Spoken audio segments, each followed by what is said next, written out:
What do you make of the security response this Saturday as compared to last Saturday, perhaps?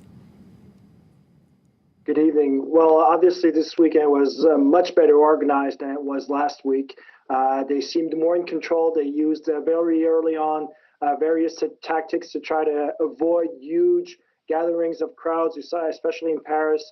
And what's interesting this morning compared to last week is, of course, the huge amount of so-called preventive arrests to try to mitigate, to try to prevent as much as possible any possible acts of violence, which of course then later on happened. But it's to wonder, they really tried to prevent and focus a bit more on trying to limit the effects of what happened last week. So that would be the main difference. Meanwhile, security forces are already stretched by the continued terror threat looming over France. Is there a risk of a situation getting out of hand?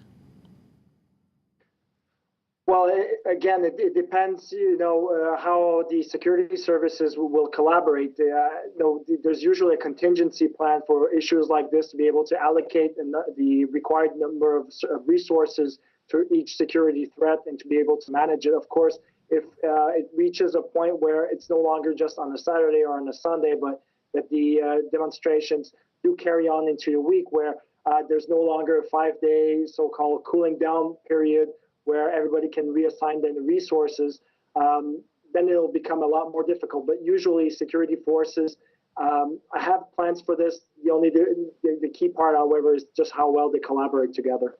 And taking this from the other side, who are the people who are taking on security forces in these violent clashes? Well, mostly are really are Pacific.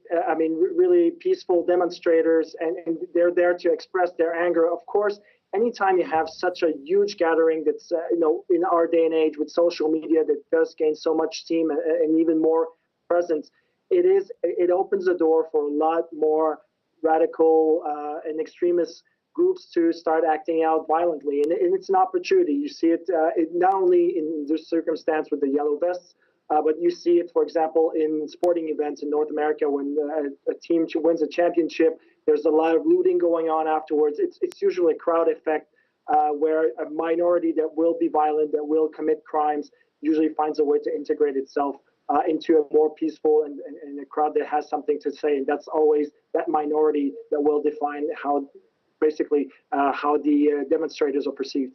And briefly, if you would, ahead of these protests, authorities were using strong language, stating that rioters were planning to come to Paris to, quote, loot and kill. Was that a strategy?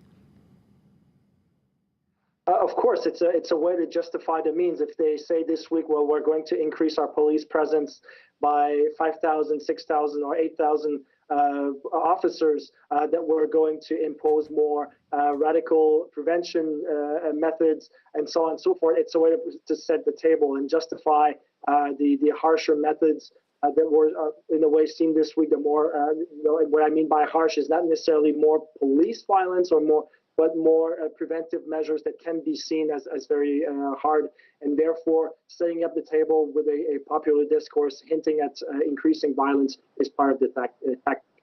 Yan St-Pierre, thank you very much for having spoken to us on France 24.